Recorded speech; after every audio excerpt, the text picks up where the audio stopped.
Let's move to the next presentation. It will be brought by Bapak Ide Bagus Nyoman Paschima. I hope Pak Paschima, are you ready with the presentation? Yeah, I'm ready. Okay, okay, yeah, thank you. The floor is yours now. Okay, thank you, Pak Putrama. Okay, so thank you for the opportunity, and I am apologize for not preparing this presentation in English. I will continue this presentation in Indonesian language. Okay, layar saya terlihat Pak Putrama? Iya, terlihat. Mohon maaf, ini ada screen kecil, benar ya? Oh ya, Screen. Oke, ini mungkin harus di remove ya. Oke, masih kelihatan. Oke, ya. Oke, kali ini saya ingin bercerita tentang bagaimana kita terinspirasi dari alam untuk menyelesaikan berbagai permasalahan di bidang komputer. Oke, banyak masalah yang terjadi di dunia data science maupun computer science secara umumnya, ataupun di dunia nyata yang kita sering alami. Masalah-masalah tersebut sering kali terjadi di sisi optimasi. Optimasi itu sulit dilakukan karena banyak variabel yang perlu kita pertimbangkan, sehingga itu menjadi sangat kompleks. Misalnya seperti masalah kombinatorial. Pada kebanyakan di machine learning itu kita akan menemukan berbagai fitur yang perlu kita gunakan untuk pembelajaran machine learning. Tetapi untuk fitur-fitur yang ada seringkali terlalu banyak jumlahnya, sehingga itu memerlukan energi yang tinggi untuk pembelajaran. Nah, kemudian kita juga tidak tahu kita sering tidak tahu fitur mana yang sebenarnya berpengaruh dan fitur-fitur mana yang bisa kita abaikan, yang tidak jauh menurunkan kualitas dari machine learning itu sendiri. Kemudian terdapat juga beberapa masalah black box, yaitu yang sering terjadi adalah tuning dari hyperparameter, di mana hyperparameter akan banyak sekali jumlahnya tergantung dari metode yang dipergunakan. Kalau di machine learning itu ada juga learning rate, kemudian layer, kalau di transformer itu ada heat. Banyak sekali yang perlu kita pertimbangkan, dan itu juga sangat sulit kita dapatkan mana yang terbaik. Lantas bagaimana kita cara mengoptimalkan hal tersebut? Apakah kita bisa lihat gradiennya dari hal-hal ini? Sepertinya dari dua contoh ini kita tidak bisa melihat gradiennya, sehingga kita tidak bisa telusuri dengan gradient distance yang sering kita pergunakan untuk pembelajaran mesin. Atau apakah kita ingin mencoba semua kemungkinan yang mungkin terjadi? Seperti itu juga susah. Nah, sehingga pada pembelajaran mesin maupun pada mayoritas pembelajaran mesin, kita sering menggunakan gradient descent atau penurunan gradiennya. Mohon maaf, atau di sisi penurunan gradient. Di gradient descent sendiri mungkin banyak digunakan di backpropagation yang klasik dan yang lainnya juga banyak. Nah, gradient descent ini sendiri akan sangat baik jika itu fungsinya differentiable atau bisa ditelusuri secara halus gitu ya. Kemudian kita mungkin terjebak dalam lokal optimal, walaupun di beberapa algoritma juga tidak ada yang menjamin tidak terjebak dalam lokal optimal. Tetapi dalam gradient descent ini sangat tricky ya. Perlu eksperimental yang lebih banyak untuk menemukan agar tidak terjebak dalam lokal optimal. Nah, seperti halnya tadi, untuk beberapa kasus diskrit, kemudian black box, ini akan sangat sulit dijelaskan atau dicari dengan gradient descent. Maka mungkin kita bisa coba telusuri solusi tersebut menggunakan solusi alam. Nah, maksudnya solusi alam ini adalah solusi yang terinspirasi dari alam yang pada computer science itu kita kenal dengan bio-inspired computing, atau ada turunan di bawahnya itu menggunakan meta-heuristic algorithm. Nah, inti dari pemikiran ini adalah bahwa alam itu telah berevolusi sekian lama sehingga dan masih bertahap sampai saat ini, sehingga optimasi itu terjadi setiap saat.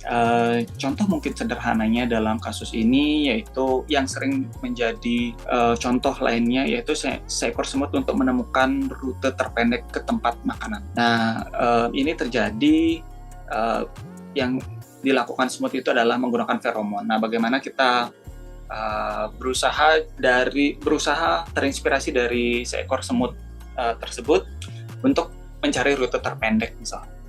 Ada juga contoh lain yaitu tentang sistem kekebalan tubuh untuk mengidentifikasi patogen dari miliaran sel yang sehat. Kemudian evolusi mendesain predator yang efisien atau mangsa yang cepat. Ya. Nah, dari beberapa kasus yang ada di alam ini kita bisa terinspirasi untuk mencapai solusi optimal. Nah, dari kasus-kasus ini diciptakan juga algoritma yang lainnya untuk optimasi. Nah, banyak algoritma cerdas yang lahir dari pengamatan alam. Banyak algoritma lahir dari pengamatan alam.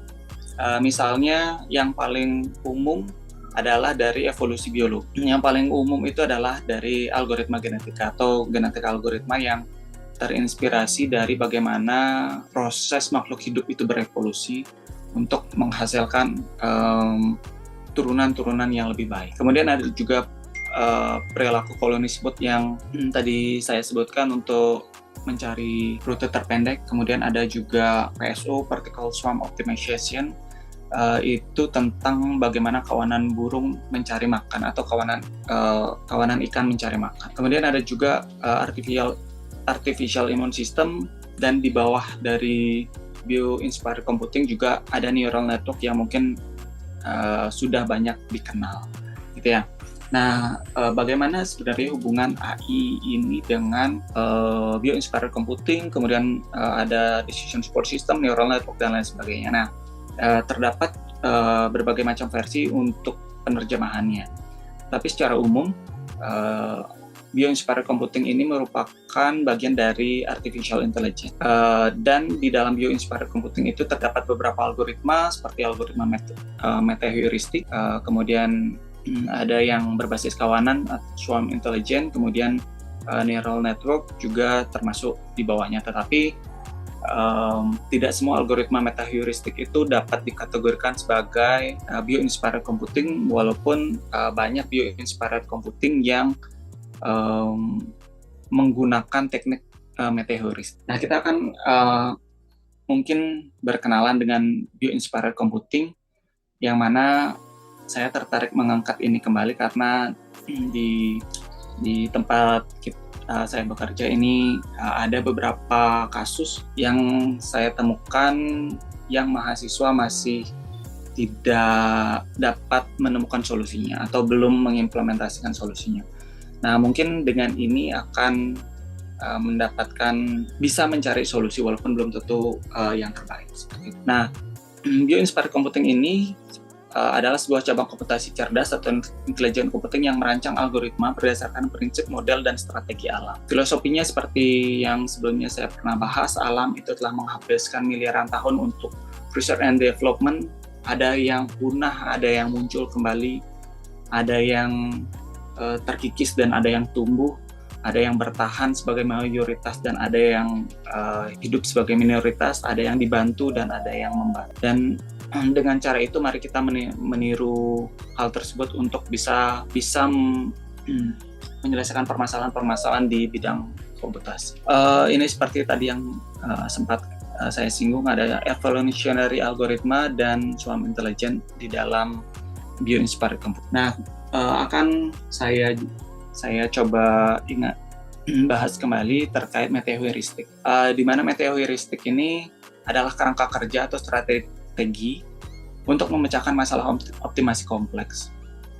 Di meta-heuristic ini, konsep utama meta-heuristic ini adalah mencari solusi, walaupun solusi itu bukan solusi terbaik.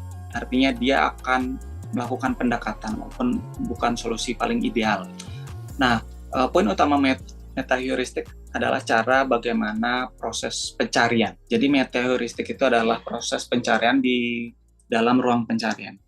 Nah, ada dua konsep utama metaheuristik, yaitu eksploitasi dan eksplorasi. Eksploitasi itu dia mencari lebih masif di dalam suatu area, kemudian eksplorasi itu dia berusaha mencari area luar yang belum kita masih belum tahu seperti apa area luarnya. Nah, nanti mungkin akan saya coba gambarkan bagaimana dalam algoritma tersebut fungsi eksploitasi dan eksplorasi ini ada. Nah, seperti halnya pada algoritma genetika ini. Ini mungkin algoritma yang sudah tidak asing dan sudah sangat sering kita pergunakan. Di sini saya komparasi dua algoritma, yaitu algoritma genetika dan flower pollination algoritma. Yang keduanya menggunakan pendekatan metaheuristik, di mana eksplorasi dan eksploitasi itu dikembangkan. Nah, pada algoritma genetika itu dimulai dari inisialisasi populasi, kemudian dicek fungsi fitnessnya sebenarnya bagaimana keakuratan setiap populasi tersebut, kemudian dilakukan seleksi untuk nantinya disilangkan atau dikawinkan untuk menghasilkan anak baru, kemudian dilakukan mutasi itu perubahan genetiknya, kemudian berikutnya diganti populasinya dengan populasi yang baru sesuai dengan fungsi fitnessnya, kemudian cek kondisi berhenti, di mana jika kondisi berhenti terpenuhi maka berhenti, jika belum maka dia akan terus berulang ke evaluasi fitness berikut. Nah, pada algoritma genetika, fungsi crossover dan fungsi mutasi menjadi fungsi yang cukup penting fungsi yang cukup penting dalam algoritma ini. Crossover itu bertujuan untuk mencari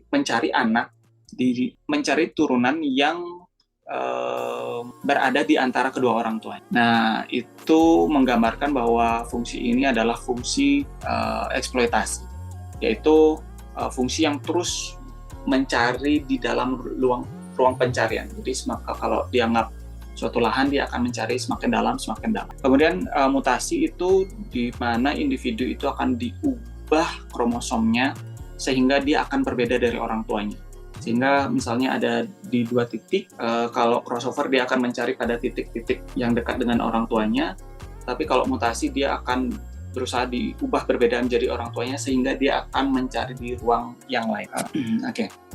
Dia akan mencari di ruang yang lainnya sehingga fungsi eksplorasi itu ada pada saat mutasi. Nah, bagaimana dengan flower pollination algoritma ini juga sama melakukan pendekatan metaheuristik, di mana mungkin strateginya cukup berbeda, tetapi dua konsep ini tetap dilakukan. Pak Cima, maaf, sepertinya presentasi ininya tidak kelihatan ya.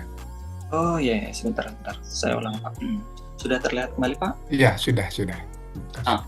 Mohon maaf, sempat terputus. Jadi saya lanjutkan.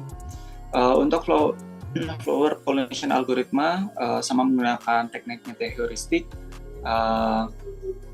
di mana untuk eksploitasi itu pencarian ke dalam itu ada pemecahan pada saat penyerbukan lokal. Jika kita pelajari di FPA itu sendiri terdapat dua penyerbukan lokal dan penyerbukan global. Dua penyerbukan ini dipilih berdasarkan Swiss probability. Nah, penyerbukan lokal ini karena dia bersifat lokal sehingga akan berusaha mencari di area terdalam, di area dekat. Dia akan mencari solusi-solusi terus di area dekat. Kemudian area global dia berusaha dipindah ke area lain agar persebaran bubuk bunga itu tersebar, walaupun akan terkonsentrasi beberapa di dekat dengan solusi. Nah, fungsi metaheuristik ini sekali lagi tidak menjamin solusi ideal, tetapi akan menjamin solusi, tapi akan berusaha melakukan pendekatan untuk mendapatkan solusi terdekat. Salah satu pengajar saya memberikan ilustrasi seperti jika misalnya kita mencari jarum di dalam tumpukan jerami untuk menjahit gitu misalnya. Nah, bisa jadi jarum itu akan sulit kita temukan. Sama dua algoritma ini juga akan melakukan pencarian. Bisa jadi jarum ini sulit kita temukan, tetapi kalau memang kita tidak temukan jarum, bagaimana kalau kita menggunakan jerami yang serupa jarum? Yang penting bisa sama kuatnya, bentuknya sama, kita bisa fungsikan untuk menjari. Tidak harus jarum, jerami seperti jarum pun kita bisa manfaat. Itu mungkin ilustrasi dari metaheuristik. Nah, ini saya ambil dari open course MIT terkait algoritma genetika. Mungkin ini akan memberikan gambaran bagaimana eksploitasi dan eksplorasi itu terlihat nyata. Nah, titik-titik ini, titik merah dalam gambar kiri, kemudian yang di kanan itu banyak titik, artinya titik ini adalah satu individu jika kita analogikan ini sebagai algoritma genetika. Satu titik ini artinya satu individu, kemudian nanti akan kita buat individu-individu yang baru sesuai dengan jumlah populasinya, misalnya 100 populasi. Nah, 100 populasi itu akan dicari secara random. Kemudian gambar-gambar yang ada 12 ini itu mencerminkan solusi optimum, di mana kanan atas itu adalah solusi paling optimum. Di titik tengah kanan atas itu adalah solusi paling optimum, atau paling, kalau digambarkan dalam tanah itu artinya sangat makin dalam seperti itu. Nah, jika nanti individu ini terlahir kemudian dievolusi, maka ini akan berpindah ke lingkaran-lingkaran sebelahnya yang lebih optim. Nah, nantinya akan menemukan solusi optimum di kanan atas. Tetapi bagaimana jika gambar seperti di gambar kanan? Untuk mendapatkan solusi optimum yang ada di kanan itu tidak ada jembatannya. Kalau di kiri itu mungkin ada jembatannya. Dari paling bawah misalnya cukup buruk, kemudian dia akan mencari di sekitarnya, kemudian akan berpindah ke lingkaran di sebelah kanan misalnya, akan berpindah ke lingkaran di atasnya misalnya. Nah, terus berpindah seperti itu, merambat sehingga nanti akan menemukan solusi di kanan. Tetapi jika gambarnya seperti di kiri, ini akan sulit menemukan solusi optimal yang ada di kanan atas. Mungkin nanti bisa dilihat lebih lanjut di YouTube ini, karena di sana nanti akan terdapat video yang mungkin akan memperjelas visualisasi. Nah, di gambar sebelah kanan ini akan sulit kita menemukan solusi optimum yang ada di kanan atas. Nah, ini bisa kita itu tinggi. Jadi kalau jika kita analogikan sebagai algoritma genetika, maka mutasinya itu tinggi. Jadi di mana banyak individu yang mendapatkan mutasi, sehingga akan mungkin, walaupun belum pasti, akan mungkin dia terkena di sini, individunya terlahir di sini. Nah, jika ada satu atau individu terlahir di sini, akan besar kemungkinan populasinya akan pindah ke area di sini. Nah, sebenarnya dari algoritma di Bio-Inspired Computing ini terdapat banyak sekali algoritma. Ada algoritma yang terinspirasi dari seleksi alam, seperti tadi algoritma genetika yang memang yang memang sudah lama dan umum diajarkan. Kemudian ada juga turunan lainnya, ada banyak sekali algoritmanya. Kemudian ada yang dari Swarm Intelligence. Swarm Intelligence itu bagaimana algoritma terinspirasi dari sekawanan, sekawanan individu yang tidak memiliki kecerdasan, namun saat dia berkelompok dia memiliki kecerdasan kelompoknya. Walaupun secara individu dia belum tentu memiliki kecerdasan. Kemudian ada juga yang terinspirasi dari hewan, ada terinspirasi dari kehidupan akuatik, dari tumbuhan, fenomena fisika, dan banyak lagi algoritma sejenis. Nah, untuk Bio-Inspired Computing sendiri ini sangat banyak algoritmanya, jika dijabarkan mungkin terlalu luas ya. Nah, ini mungkin beberapa contohnya yang cukup sering dibahas. Mungkin siapa tahu nanti ada teman-teman yang terinspirasi untuk mengambil salah satu algoritma ini untuk melakukan optimasi. Nah, optimasi apa yang bisa dilakukan? Seperti tadi, optimasinya bisa dilakukan untuk tuning parameter. Jadi misalnya kita contohkan yang sederhana saja, misal di multi-layer perceptron MLP yang punya beberapa layer, juga punya beberapa neuron, punya beberapa parameter lain, itu akan sulit ditentukan. Nah, bagaimana kalau kita coba untuk menentukan itu dengan algoritma genetika gitu misalnya, atau melakukan seleksi fitur, kemudian atau mencari struktur model yang optimal. Seperti misalnya kita harus menggunakan berapa layer ya untuk solusi dari suatu kasus. Itu kan atau apakah bisa kita hilangkan beberapa koneksi agar tidak semua terkoneksi untuk mempercepat komputasi. Itu juga mungkin terjadi. Nah, dan hal-hal tersebut kita bisa coba untuk telusuri solusinya menggunakan algoritma dari Bioinspired. Kemudian ada juga dari sisi data, ada data-data yang mungkin data non-linear atau dimensinya terlalu tinggi untuk kita bisa ringkas dimensinya, atau data-data yang mengandung banyak noise. Ini juga akan sulit ditelusuri menggunakan solusi analitik, sehingga kita bisa coba menggunakan solusi Bioinspired Computing. Bioinspired Computing ini solusinya random ya, jadi hampir mayoritas Bioinspired Computing berawal dari angka-angka random yang kemudian dibelajarkan. Nah, seperti contoh misalnya bagaimana kita ingin mengoptimalisasi ANN yang tadi ini. Nah, banyak sekali penelitian yang meneliti ini. Dari satu ANN ini kita bisa pecah optimasinya menjadi untuk inisialisasi bobot neuron, inisialisasi awal. Memang sudah ada sampai saat ini untuk inisialisasi bobot awal neuron agar pembelajarannya tidak lama. Nah, selain menggunakan metode tersebut, untuk metode Bioinspired Computing juga dapat dipergunakan. Dan terkadang memang menghasilkan hasil yang baik. Nah, tetapi Bioinspired Computing itu berawal dari angka random, sehingga tidak selalu akan baik. Tetapi dia akan terus menuju hal yang lebih baik. Nah, kemudian ada seleksi fitur apa yang dipergunakan, kemudian ada juga arsitektur, hyperparameter, dan termasuk juga pembelajaran. Nah, pembelajarannya ini seperti pada umumnya, jika misalnya ini MLP, itu pembelajarannya secara umum menggunakan backpropagation, di mana backpropagation itu menggunakan turunan atau gradient descent. Nah, untuk menemukan bobot yang optimum itu bisa juga menggunakan solusi dari Bioinspired Computing tanpa harus menggunakan backpropagation kembali. Nah, beda dengan inisialisasi bobot awal ini. Jadi inisialisasi bobot awal ini pada awalnya memang menggunakan Bioinspired Computing, kemudian dilanjutkan kemudian dengan backpropagation. Itu misal. Nah, pada di sini dari ini akan banyak kasus yang bisa kita selesaikan agar secara optimal.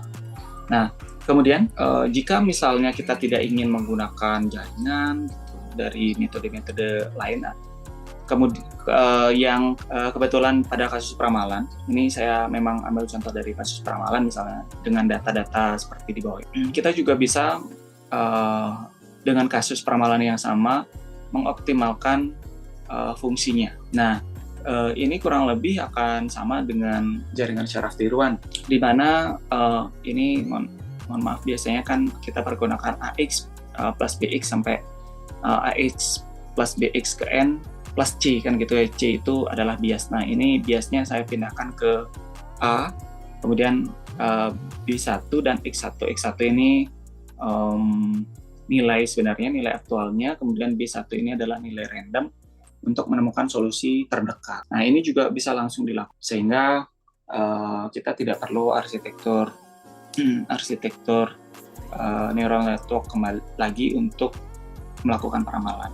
Nah, sebenarnya dari hasil mana yang baik. Nah, dari sisi hasil mana yang baik ini sangat tergantung dari sisi kemampuan pembelajaran, sehingga tidak belum bisa ditentukan mana yang lebih baik. Tetapi ini possible untuk dilakukan. Nah, kemudian dari sisi penelitian yang banyak sekarang terkait bio-inspired computing, di sini ada neural architecture search. Gimana? Di sini untuk mencari koneksi-koneksi gitu ya, untuk mencari desainnya ANN yang baik. Nah, kalau sekarang itu memang sudah ada langsung ANN yang bergabung dengan bio-inspired computing yang umumnya itu menggunakan algoritma genetika sekarang. Nah, ini akan sangat sulit ya, karena kemungkinannya banyak, kemudian kalau manual itu melelahkan dan harus eksperimental, banyak mencoba ya. Nah, ini beberapa tawaran solusinya yang banyak dilakukan oleh. Kemudian ada juga kasus-kasus untuk meminimalkan parameter. Misalnya pada kasus LLM, pada GPT-3 bagaimana caranya agar komputasinya itu rendah, atau misalnya ingin mendeteksi penyakit atau mendeteksi benjolan tetapi dengan biaya komputasi yang rendah. Ini bisa dicoba untuk melakukan optimasi menggunakan bio-inspired. Nah, saya menjelaskan ini karena terinspirasi dari dua kasus itu. Sebenarnya dari penelitian ini penelitian yang saya sudah agak bergeser penelitiannya dari kasus ini, tetapi saya terinspirasi dari dua kasus ini yang mungkin bisa diselesaikan dengan bio-inspired. Terdapat beberapa penelitian terkait penempatan router di sekolah, bagaimana cara optimum menempatkan router. Banyak peneliti di kampus yang, banyak peneliti mahasiswa di kampus yang melakukan coba-coba. Dia melakukan pergeseran router, kemudian dia melakukan tes lagi. Nah, tetapi hal ini cenderung tidak efektif karena akan sangat memakan waktu dan tenaga.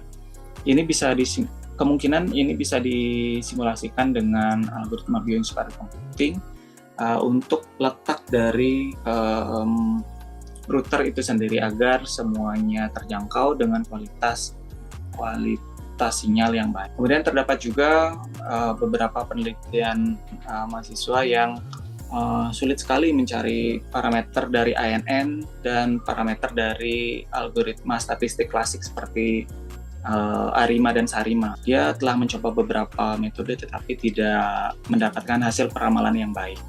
Nah, bisa jadi bisa dilakukan pencarian parameter-parameter tersebut dengan bio-inspired computing. Siapa tahu dengan teknik ini mendapatkan hasil peramalan yang diharapkan. Oke, mungkin beberapa pesan terakhir. Jangan menyelesaikan setiap masalah dengan satu pendekatan, yaitu gradientis. Jika mengalami kesulitan, ingat ada alam yang memiliki pengalaman panjang yang mungkin sudah waktunya kita meniru strategi. Saya ingin mengingatkan karena ini memang tidak cukup populer untuk dibahas, tetapi di mata kuliah itu masih ada, tetapi pada saat penerapan juga kita jarang sekali menerapkan bio-inspired computing. Kita hanya kebanyakan berfokus pada ANN, dan jika kekurangan resource kita tingkatkan resource-nya. Mungkin dengan bio-inspired computing ini kita bisa menyelesaikan masalah dengan resource yang lebih rendah. Terima kasih, mungkin sekian dari saya. Waktu saya kembalikan ke Pak Putra. Silakan Pak Putra. Baik, terima kasih Pak Ide Bagus Paschima. Terima kasih atas presentasinya ya. Mungkin sedikit saya ringkas ya apa yang tadi sudah didiskusikan. Pak Paschima menyampaikan terkait dengan berbagai algoritma yang khususnya berkaitan dengan fenomena alam ya, yang berkaitan atau yang diadopsi dari prinsip di alam gitu ya, seperti genetic algorithm, koloni, particle swarm, dan lain-lain. Kemudian tadi disampaikan juga yang cukup mungkin termasuk baru ya, terkait dengan bio-inspired computing. Lalu ada komparasi antara dua metode, genetic algorithm dan flower pollination algorithm.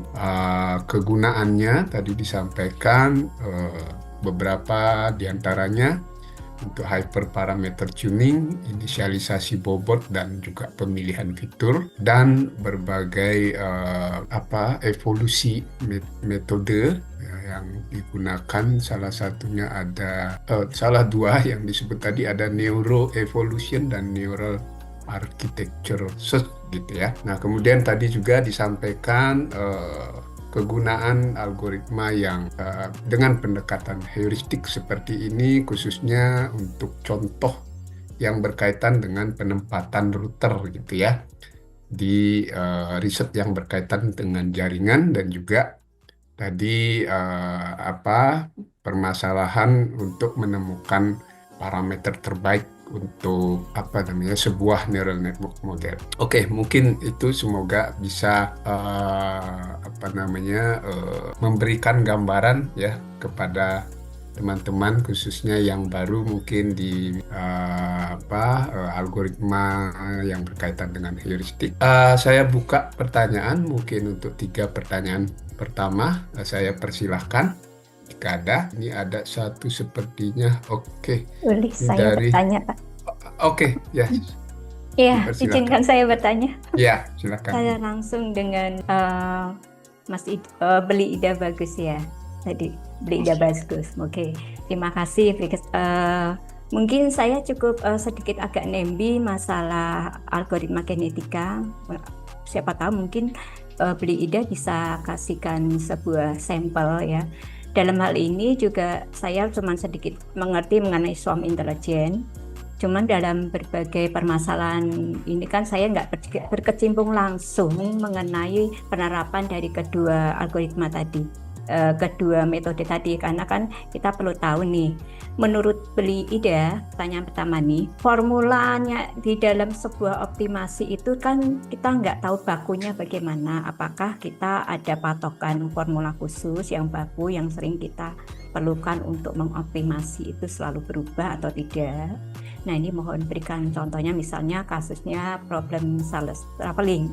Saya tahunya biasanya mengimplementasikan TSP saja, karena saya lebih spesifik ke image process. Jadi mohon untuk bisa memberikan informasi kira-kira sebuah formula yang diterapkan dalam algen itu sifatnya baku atau ada formula khusus yang kadang-kala saya sendiri tidak paham apakah formula itu diciptakan atau memang ada rumus bakunya, sehingga kita perlu melakukan perubahan di parameter di situ. Nah, kan tadi seperti contohkan bahwa optimasi itu dilakukan pada pengemasan rule ya, rule pada jaringan atau rule pada pemetaan begitu.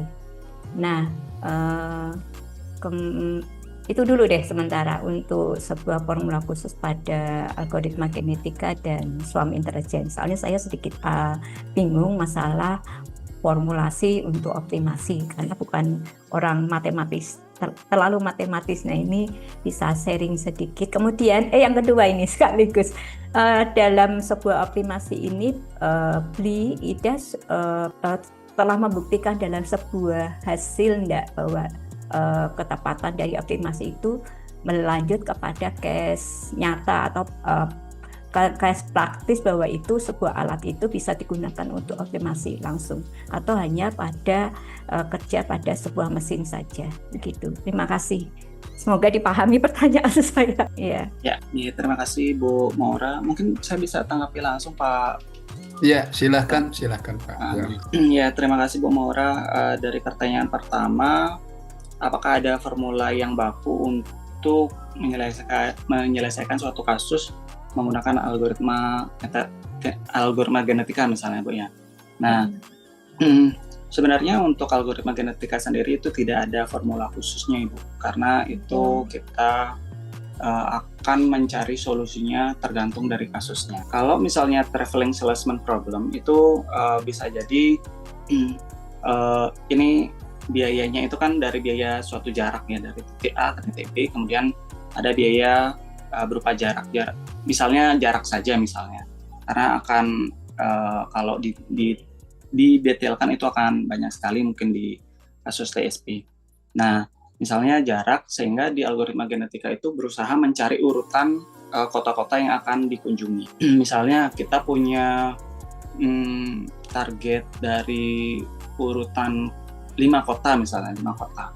Dari 5 kota itu kita gambarkan menjadi array dengan indeks apa yang isinya 5. Nah, kemudian itu adalah Ya Bu, sebentar. Maaf. Silakan. Iya, silakan beli. Yes. Maaf, intermezzo. Ya, nah, misalnya kalau dalam kasus TSP ini kita akan mengunjungi 5 kota, di mana bebannya itu setiap kota itu ada beban masing-masing. Nah, kita akan coba petakan itu menjadi sebuah array dengan 5 dimensi, sehingga urutan dari array itu menjadi urutan kota yang dikunjungi. Nah, sehingga dari urutan itu akan menimbulkan dari urutan kota itu akan menimbulkan beban, mohon maaf Ibu, dari urutan kota itu akan menimbulkan beban beban kunjungan. Jadi jumlah jarak itu kalau urutannya berbeda-beda, itu jumlah bebannya itu akan berbeda. Nah, sehingga apakah ini akan pasti yang terbaik? Belum tentu yang terbaik akan dihasilkan oleh algoritma genetika, tetapi akan berusaha melakukan pendekatan untuk menghasilkan yang terbaik. Berarti metode yang digunakan dalam ALGE itu cuma hanya penerapan dari seleksi, mutasi, sama crossover aja ya, tidak ada sebuah kombinasi rumus lanjut gitu ya? Kalau setahu saya, iya. Hanya bermain di situ-situ aja ya? Iya, jadi dari tahapannya hanya itu saja Ibu. Jadi ada inisialisasi populasi, seleksi, crossover, apalagi mutasi, update generasi. Tetapi di dalam setiap tahapan itu nanti tergantung bagaimana kita memperlakukan sebuah data. Perlakuan di datanya. Ya, misalnya untuk menyeleksi ada 100 populasi yang mana kita seleksi. Nah, ini ada beberapa terdapat algoritma seleksi yang mana nanti kita pilih. Dan terkadang algoritma seleksi ini kita juga harus tentukan berdasarkan kasusnya. Oke. Ya, berarti bergantung kepada penerapan populasinya ya, karena itu kan juga pasti banyak kan beli kromosomnya itu. Terusnya ini yang masih belum diuji coba secara teknis ya, karena kita hanya bakunya pada 11 sampel. Baik Beli, terima kasih. Mungkin yang keduanya. Yang pertanyaan kedua, apakah sudah diterapkan untuk alat gitu ya? Nah, untuk sampai saat ini saya belum, kalau untuk alat saya belum pernah Ibu. Yang saya sudah pernah terapkan itu untuk peramalan. Nah, untuk peramalan itu seperti yang tadi di slide itu, untuk optimasi dari sebuah jaringan syaraf. Sebenarnya kalau jaringan syaraf itu kan kita hanya menentukan bagaimana arsitektur dan bobot. Untuk mencari arsitektur dan bobot biasanya kita melakukan eksperimental, nyoba-nyoba arsitektur, kemudian melakukan gradient descent dengan hyperparameter yang kita coba-coba. Nah, kemarin saya sempat melakukan percobaan itu untuk melakukan pembelajarannya langsung menggunakan algoritma genetika misalnya, dan untuk melakukan inisialisasi bobot awal. Untuk hasil peramalannya itu tetap konsisten hasil peramalannya itu, tapi dari sisi pembelajarannya itu akan berubah-berubah. Sama seperti halnya kita melakukan gradient descent, di mana bobot awal itu kan cenderung ada perubahan, sehingga laju pembelajarannya itu pun akan cenderung berubah. Tetapi dari hasil kemarin menghasilkan kecepatan yang lebih tinggi untuk pembelajaran, sehingga untuk dari sisi errornya itu menggunakan bioinspired algoritma genetika itu akan cepat menurun, tetapi memiliki masalah kemarin masih dia tidak bisa sangat kecil. Nah, sehingga pada berikutnya sempat saya coba untuk inisialisasi bobot awal saja. Nah, pada saat inisialisasi bobot awal, kecepatan algoritma genetika pembelajaran itu sangat baik, errornya mengecil, kemudian pada saat kecil dia akan susah lagi mencari yang lebih kecil. Nah, di sana saya pasang kembali gradient distance untuk mengecilkan errornya kembali, dan itu hasilnya sangat baik dari sisi pembelajaran Ibu. Kalau dari sisi peramalannya sih tergantung dari bobotnya ya, tapi dari sisi kecepatan pembelajaran itu hasilnya sangat baik. Berarti pada intinya masih rekomendasi parameter sampai menghasilkan sebuah model prototipe gitu ya Beli ya. Ya. Untuk penerapan data barunya mungkin sudah pengalaman ke pengujian langsung, soalnya kadang kala kita menghadapi kompleksitas data baru itu, walaupun kita sudah melakukan training pembelajaran dan optimasi dari hiperparameter, kita menghadapi kendala itu pada saat kita diterapkan data baru. Nah kan kita perlu lagi pengujian riset terus-menerus seperti itu ya. Ya. Nah kalau memang ada penambahan data baru, saya belum kalau misalnya dari data awal kemudian kita ada data baru, ini tetap dibelajarkan ulang jadinya. Iya pastinya ya, dipersiapkan data itu layak ke masuk pengujian, masuk ke prediksi lagi karena kita udah rekomendasikan model yang terbaik. Baik, terima kasih Beli. Ya. Emang agak rumit di saat kita merekomendasikan sebuah model yang optimal ya, dan itu tantangan. Oke, Beli, terima kasih banyak Bu Maura. Ya, terima kasih Pak Pascima dan Ibu Maura Widyaningsi tadi ya atas pertanyaannya. Diskusinya cukup intens ya, nanti mungkin bisa Iya, Pak. dilanjutkan saling ini mungkin nanti bertukar Baik. kontak Bu. Ya. Terima Oke. kasih. Iya, Sama-sama sama-sama. alumni MCS Bu Maura. Oh iya. Oke. Jangan gitu Beli. Beli Wira ini suka gitu, Bapak. Iya. Oke, mungkin saya lanjutkan. Ada pertanyaan. Oh ya, ini ada sedikit ya. Coba pertanyaan. Sebentar ya, saya coba ini bacakan pertanyaan dari Pak Gede Sweken. Ini menarik yang disampaikan. Sepertinya banyak terkait dengan agent-based modeling seperti bird flocking atau gerakan semut dalam mencari lintasan terpendek. Cuma di kehidupan kita kan sering ada banyak constraint yang membatasi kita tidak sebebas semut. Jika kita sebebas semut, kita bisa pakai jarak Pythagoras saja. Tetapi pada kenyataannya tidak bisa seperti itu. Aplikasi sederhana dari ini adalah zonasi sekolah, mungkin juga masalah router. Ini mungkin komentarnya barangkali dari Pak Bagus Pascima. Ya. Terima kasih Pak Gede Sweken untuk pertanyaannya. Dia memang dari sisi penerapan aktualnya memang pasti akan banyak constraint. Nah, karena banyak constraint tersebut, maka kita tidak bisa mencari solusi paling ideal, tetapi kita hanya berusaha untuk mencari solusi yang terbaik yang mampu kita hasilkan. Mungkin contoh yang banyak sekarang, Niki yang ubah mungkin bukan zonasi ya. Kalau zonasi yang kurang tahu constraint yang ada. Tetapi yang sering kita dengar itu adalah dari sisi penjadwalan. Nah, dari sisi penjadwalan juga kita akan menemukan constraint yang sangat banyak. Misalnya ada mata kuliah yang baik diajarkan di pagi hari, tapi di sore hari tidak baik. Ada juga pengajar-pengajar yang hanya bisa di hari Senin pagi, Senin sore tidak bisa, atau Selasanya tidak bisa. Kemudian ada juga ruang-ruang yang hanya bisa dipergunakan untuk praktikum dan lain sebagainya. Nah, hal-hal tersebut banyak constraint yang terjadi sehingga kita akan berusaha mencari solusinya menggunakan salah satunya algoritma metaheuristik intens.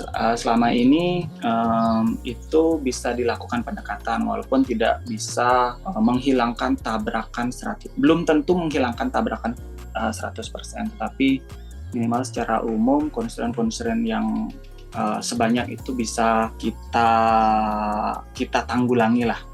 Dan dibandingkan harus sendiri untuk menjadwalkan, itu akan sangat sulit. Kita mungkin Bapak semoga bisa menjawab nih. Ya, terima kasih Pak Bima. Mungkin Pak Gede bagaimana? Semoga bisa. Oh, nggih. Terima kasih Pak Gede. Tadi ada yang bertanya perasaan ya, ada yang angkat tangan, raise hand. Mohon maaf tadi potong. Ada pertanyaan lagi? Silahkan jika ada. Cuma saya bisa komentar mungkin ya Pak ya sedikit ya. Ya, silahkan Pak. Jadi siapa namanya Pak Cime ya? Ya Pak, itu bagus Pak Cimengge. Pak bagus Pak. Halo Pak Gede. Ampun, belum dengar. Ampura Pak Gede, tadi terputus, mohon diulangi. Oke. Kalau menurut Siang, topiknya mungkin menarik ya, pemanfaatan apa namanya bio inspiring algorithm gitu ya, menarik gitu ya. Tapi contoh-contoh yang diberikan itu sepertinya sudah ada algoritmanya itu semua ya. Misalnya TSP itu kan sudah ada itu algoritma. Kalau kita mau TSP itu kan traveling salesman problem kan, itu sama ya, traveling salesman problem ya TSP. Kalau kita sekarang mau mengunjungi 100 kota aja, katanya itu akan memerlukan waktu sampai mungkin seumur jabat raya mungkin ya, kalau pakai komputer ya. Jadi apa itu istilahnya itu NP problem apa gimana? Jadi memang perlu waktu yang sangat, sudah tahu sebenarnya algoritmanya, cuma implementasinya kalau itu dilakukan tidak akan pernah selesai mungkin kan. Nah itu masalah. Nah kemudian kalau yang bird flocking itu yang tadi disampaikan apa itu swarm gitu ya, kayaknya sama dengan bird flocking. Jadi kalau ada ribuan burung gitu ya terbang di atas, kenapa dia tidak tabrakan gitu kan. Jadi ternyata katanya pandangan kita yang dulu itu salah semua. Itu kita sering berpandangan bahwa ribuan burung yang berterbangan tidak pernah tabrakan itu katanya ada leadernya gitu kan. Nah sekarang ternyata tidak ada leadernya katanya. Jadi ada tiga aturan kalau tidak salah saya yang membuat sekumpulan burung itu menjadi bisa membentuk formasi seperti itu ya, bergerak dengan cepat, tidak pernah ada tabrakan dan lain sebagainya itu. Jadi ada tiga parameter di situ. Salah satunya bergerak ke arah yang sama ya, kemudian jaga jarak dengan tetangga, itu katanya itu. Dan yang satunya lagi saya lupa itu apa itu ya, ada tiga itu. Nah kalau itu diterapkan nanti terjadilah formasi bird flocking seperti itu gitu katanya. Nah sekarang kalau jadi seperti Ibu tadi mungkin pertanyaan saya, mungkin harusnya diperjelas lagi masalahnya apa gitu ya. Mungkin tidak bisa ada jawaban satu untuk semua, mungkin tidak ada bisa begitu ya. Saya kira itu ya. Jadi kalau tadi itu misalnya kalau saya bicara contoh sonasi itu, kalau kita bicara semut gitu ya, mungkin pakai Pitagoras saja ketemu dah itu sonasi sekolahnya ya. Artinya border sekolahnya itu kalau dia ada orang ada di dalam border itu, dia pergi ke sekolah itu. Kalau enggak ada dalam cover itu, dia harus pergi ke sekolah lain gitu ya. Itu pakai Pitagoras saja bisa. Tapi kalau di kenyataan kan, kalau saya pakai Pitagoras, saya bergerak ke situ, malah ada pangkungan tuh di antara rumah saya dan sekolahnya kan begitu kan. Jadi tidak jalan jadinya itu gininya kan, jarak Pitagoras itu gitu maksudnya. Jadi mungkin perlu dicari jarak, atau kalau sekarang jangan-jangan Google Map yang lebih yang lebih applicable dibandingkan dengan Voronoi tadi ya. Jadi kalau pakai jarak Pitagoras itu nanti akan menghasilkan diagram Voronoi itu ya. Jadi daerah itu dipartisi menjadi bagian-bagian yang semuanya saling asing ya, dibatas-batasi gitu ya, yang disebut Voronoi gitu. Nah itu jadi saya kira pertanyaannya sama seperti Ibu tadi ya. Ya masalahnya apa gitu, karena mungkin sebuah masalah mungkin perlu solusi khusus untuk masalah itu ya, tidak bisa berlaku umum. Mungkin itu mungkin komentar saya Pak. Terima kasih ya. Ya, terima kasih banyak Pak Gede. Mungkin Pak Bagus ada tanggapan atau bagaimana? Iya, ya, terima kasih Pak Putrama, terima kasih Pak Gede untuk diskusinya. Nah, ya memang setiap kasus itu akan punya solusinya masing-masing. Nah, tetapi untuk ini ada yang coba ceritakan ini tentang bio-inspired computing itu adalah algoritma, bukan algoritma spesifik, tapi algoritma pencarian. Sehingga jika misalnya kasusnya berbeda, itu ada fungsi fitness yang berbeda. Kalau misalnya dia traveling salesman problem dengan zonasi, itu mungkin fungsi fitnessnya yang akan berbeda, tetapi tahapan algoritmanya itu sama. misalnya ada constraint yang ada jembatannya hanya jembatan motor, nah bisa jembatan mobil seperti apa katanya. Mungkin seperti ini Pak Gede yang juga sepakat bahwa tidak semua algoritma bisa diterapkan untuk semua solusi.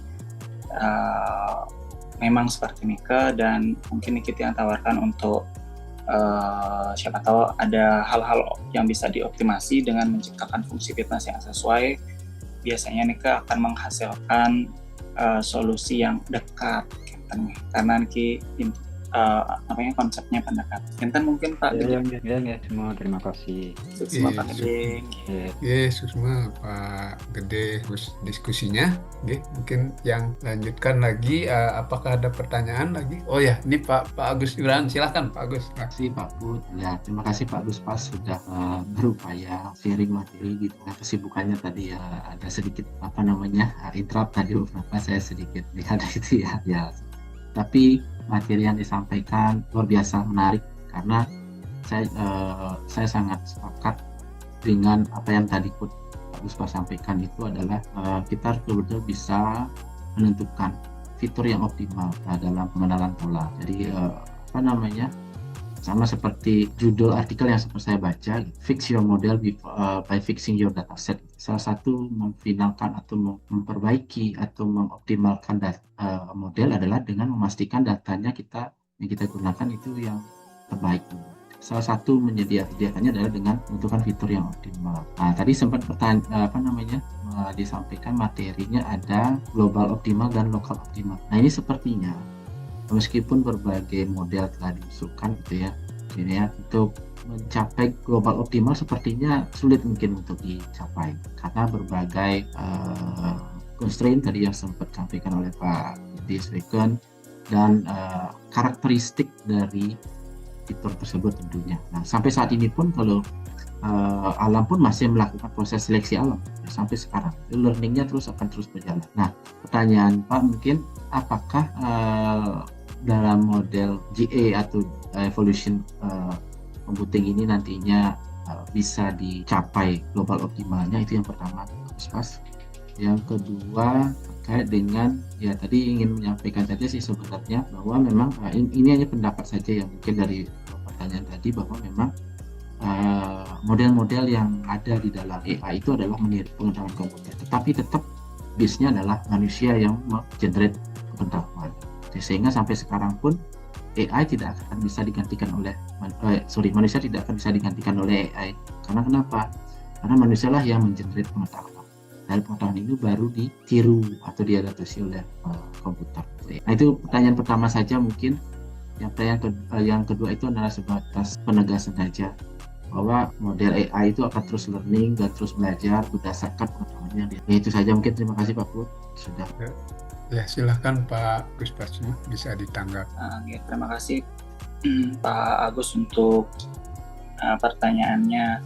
Pertanyaannya, apakah bisa dengan bioinspired computing ini menghasilkan global optimal? Nah, sama seperti halnya kita di pembelajaran yang lain, ini juga tidak bisa dipastikan Bapak. Apakah pasti akan mendapatkan global optimal? Itu tidak bisa dipastikan. Tergantung juga parameter yang kita terapkan dan hasil randomnya, karena misalnya genetik algoritma itu data awalnya itu random, tapi dia berusaha difokuskan katanya. Apakah pasti global optimal? Ya tidak pasti, tetapi karena dia melakukan pencarian di ruang pencarian, mungkin itu akan menghasilkan solusi yang cukup kencang. Dan belum tentu global optimal, bisa jadi lokal optimal yang dekat dengan global optimal, belum tentu global optimalnya belum tentu sangat ideal, tapi berusaha mendekati dan peluang mendekatinya selama ini cukup baik, mungkin Pak Agus. Artinya sepanjang belum tercapai global optimal, ini kan model ini akan terus melakukan learning kan begitu ya Pak ya. Ini mungkin yang berkaitan dengan namanya mungkin transfer learning atau yang sejenisnya ya, atau yang mungkin yang terus melakukan pembelajaran. Jadi ketika ada reward dan punishment, dia akan terus mencari pola yang tepat untuk dilalui itu mungkin ya. Jadi pembelajarannya memang akan terus dilakukan sampai kondisi berhentinya ke terpenuhi gitu biasanya. Sama kayak di kalau menggunakan backpropagation kan misalnya ada kondisi berhenti. Kalau biasanya kan ada kondisi berhenti berapa epoch. Kalau di algoritma juga sama, ada berapa generasi gitu nih. Atau kondisi berhentinya ke error yang target errornya berapa, sama sebenarnya. Terima kasih Pak Guspas. Ya, semoga nanti ini sebenarnya topiknya sangat menarik karena kita tidak hanya bisa menghasilkan sebuah model yang akurat, tapi juga menghasilkan model yang efisien, ya. Jadi efektif efisien itu sangat penting. Jadi mungkin kaitannya dengan pembicara tadi di awal yang pertama Dr. Abdul adalah bagaimana kita bisa menghasilkan model yang lightweight gitu ya, yang ringan tetapi akurasinya mumpuni itu sekali ini. Jadi fokusnya tidak hanya mengembangkan model klasifikasi atau clustering, tetapi juga fokusnya adalah bagaimana menentukan fitur atau menyiapkan data yang tepat gitu ya, sehingga klasifikasinya tidak lama atau pembelajarannya mudah-mudahan nanti bisa kita kolaborasikan misalnya dengan model-model yang lebih tidak hanya ANN, mungkin model-model deep learning lainnya mungkin. Terima kasih. Terima kasih Pak Gus. Ya, terima kasih Pak Agus. Mungkin ada yang ingin bertanya kembali atau bertanya lagi atau yang lain, silakan. Kalau ada pertanyaan lagi, ya mungkin karena sudah cukup panjang tadi ya diskusinya. Terima kasih banyak Pak Bagus Pascima dan juga para audiens. Ini ada message mungkin ya, karena itu ini ya ini komentar dari Pak Gede ya. Oke, jika bukti ditemukan maka masalahnya jadi close. Oke, ya. Oke, ini diskusinya memang sangat menarik ya, karena juga dari topiknya sendiri optimasi ya, khususnya untuk heuristik method ini banyak dipakai. Barangkali nanti bisa ada lanjutan lagi nih Pak Bagus, ada diskusi-diskusi lanjutan kalau sudah ada perkembangan riset lagi mungkin ke depan. Ya saya juga kebetulan risetnya ada bersentuhan, tapi saya tidak mendalami, tetapi pernah membandingkan dengan salah satu metode yang menggunakan heuristik. Nah itu tadi sudah banyak disebutkan berbagai alternatif ya, barangkali kita bisa sama-sama eksplorasi. Oke, terima kasih sekali lagi Pak Gus atas presentasinya dan diskusinya yang sangat exciting ya tadi. Dengan harapan dengan maksud yang sama, saya ingin mewakili tim ya, walaupun Pak Bagus berada di tim kami, jadi ini ada apresiasi juga sertifikat sebagai speaker ya, yang saya akan share Zoom ya, bisa terlihat ya Pak Bagus. Terima kasih. Terima kasih banyak lagi ya atas presentasinya ya, nanti kita sama-sama kolaborasi lagi. Oke, ini sekaligus mungkin mengakhiri sesi webinar series nomor 17 dan 18 untuk hari ini. Mungkin Pak Bagus ada closing statement barangkali, atau bisa gimana? Ditutup Pak. Terima kasih Bapak untuk kesempatannya.